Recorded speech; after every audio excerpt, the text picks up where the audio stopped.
নমস্কার, আপনি দেখছেন the social Bangla voice of democracy. আপনাদের সঙ্গে আমি দীপঙ্কর। দিনে বাছাই করে কিছু গুরুত্বপূর্ণ খবর নিয়ে চলে যাচ্ছি প্রাইম নিউজে। রাজ্য রাজনীতিতে এক উৎফট পরিস্থিতির সৃষ্টি হয়েছে। একদিকে আইনপিটির ডাকা 12 ঘন্টা এডিসি এলাকা বন্ধ ছিল গতকাল, অন্যদিকে রাজ্য জুড়ে এবং সারা দেশব্যাপী বামপন্থী ট্রেড গণসংগঠনগুলোর ডাকা ধর্মঘটকে কেন্দ্র করে উত্তপ্ত হয়ে ওঠে জিরানিয়া সহ বিস্তীর্ণ এলাকায়। পরিস্থিতি সামাল দিতে পুলিশকে কাঁদানে গ্যাস, টিয়ার গ্যাস সহ গুলি পর্যন্ত নিক্ষেপ করতে হয়। বেশ কয়েকজন জখম হয়ে জিবি হাসপাতালে চিকিৎসাধীন, যদিও পরবর্তী সময়ে আহতদের উদ্ধার করে নিয়ে আসা হয় চিকিৎসার জন্য জিবি হাসপাতালে। গোটা ঘটনাস্থলে নামানো হয় র্যাব বাহিনী, পাশাপাশি 144 ধারা জারি করে প্রশাসন। এমনকি ইন্টারনেট পরিষেবা পর্যন্ত স্থগিত রাখতে হয় আরক্ষা প্রশাসনকে, শান্তি নিরাপত্তা শৃঙ্খলার কথা মাথায় রেখে। সবকিছু মিলিয়ে জিবি হাসপাতালে টানটান উত্তেজনাকর পরিস্থিতির মধ্য দিয়ে চিকিৎসা চলছে আইনপিটি সহ বেশ কিছু উপজাতি নেতৃত্ব, যারা ওই ঘটনাস্থলে অবরোধ আন্দোলন সংগঠিত করতে গিয়ে পুলিশের গুলিতে জখম হয়েছিলেন। প্রকৃত ঘটনার সুষ্ঠু তদন্তের দাবি জানাচ্ছেন আইনপিটি সহ বিভিন্ন উপজাতি ভিত্তিক আঞ্চলিক রাজনৈতিক দলীয় নেতৃত্বরা। The police actually, without any warning or without any notice, without any announcement, they start firing, often fire, and that's why the bullet actually hit. And we have seen that two person actually has been wounded with a bullet. One bullet has passed from here, and it actually went out. And the other student, you will see the one bullet was again hit on the chest, and I think it is already still there. So this is one of these two incidents, and another three are there who were injured. Actually, when they were sent by the private ambulance, the ambulance were attacked on the way by the civilians, and they have to return back to the same place. And when they actually charge the police, why the police are not helping them to bring to the hospital.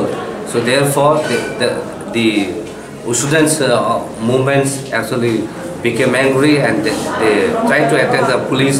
And there, the police realized that they need to help. So then, the police, when they became angry, that time only the actual police started carrying this victim, and they brought to the hospital. Total, how many were injured? As of now, five were injured, but others we still yet to get all the information. So the student leaders are there, so they are trying to control the situation. শান্তিপূর্ণভাবে ধর্মঘটে কেন এমন ধরনের পরিস্থিতির সৃষ্টি হয়েছে, পুলিশকে গুলি পর্যন্ত নিক্ষেপ করতে হয়? পরিস্থিতি সামাল দেওয়ার অন্য বিকল্প পথ অবলম্বন করতে পারত আরক্ষা প্রশাসন। রাজ্য আরক্ষা দপ্তর পুরোপুরি ব্যর্থ পরিস্থিতি শান্ত করতে রাজ্যের। এমনভাবে গতকালের ঘটনার তীব্র নিন্দা জানিয়েছেন বামপন্থী শ্রমিক নেতা মানিক দে।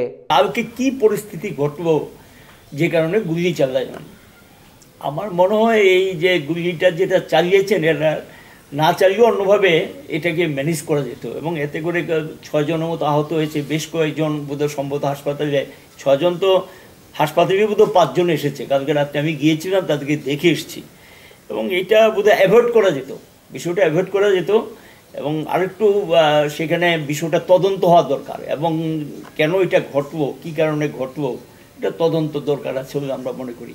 উপজাতি এলাকার একগুচ্ছ দাবি দেওয়া নিয়ে আন্দোলন সংগঠিত করেছিল উপজাতি ভিত্তিক রাজনৈতিক আঞ্চলিক দলীয় নেতৃত্বরা। পাশাপাশি বামপন্থী গণ ট্রেড ইউনিয়ন সংগঠনগুলোর দুদিনব্যাপী ধর্মঘটের প্রথম দিনেই মাধবপাড়ি এলাকায় রক্ত ঝরে সাধারণ মানুষের। তার দায়ভার সম্পূর্ণভাবেই বর্তাবে আরক্ষা প্রশাসনের উপরে।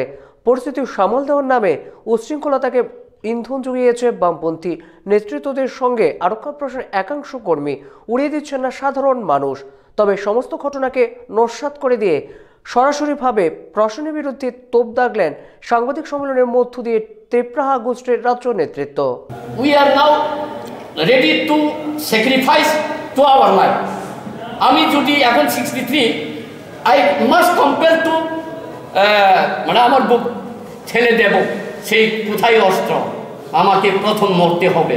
একটা জাতির উদ্ধারের জন্য নেতাজি ফাইট করেছিল, ভারত স্বাধীনতার জন্য ক্ষুদিরাম বসু ফাঁসি মঞ্চে দাঁড়িয়ে এই ভারত স্বাধীনতার জন্য মানবন্ধন করেছিল।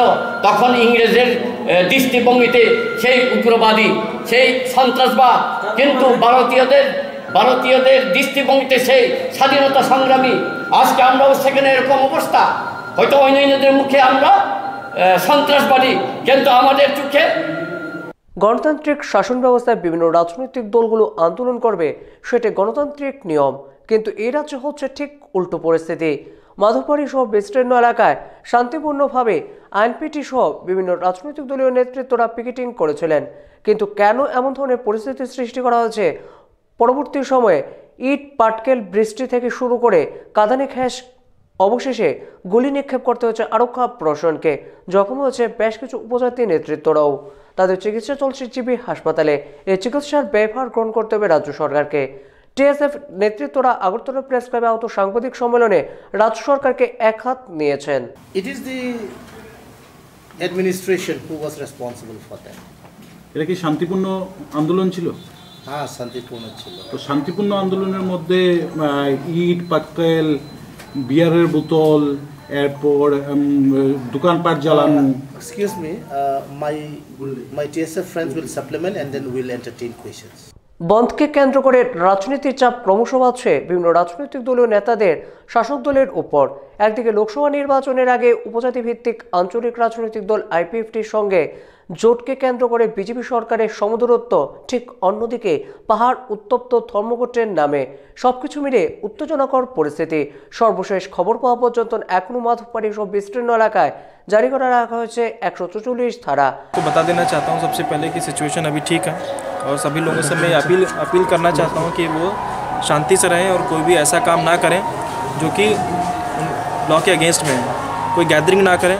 144 का प्रोमलगेशन यहाँ पे हो चुका है फॉर नेक्स्ट 48 आवर्स। हम लोग देखेंगे सिचुएशन, उसके बाद हम उस पर विचार करेंगे।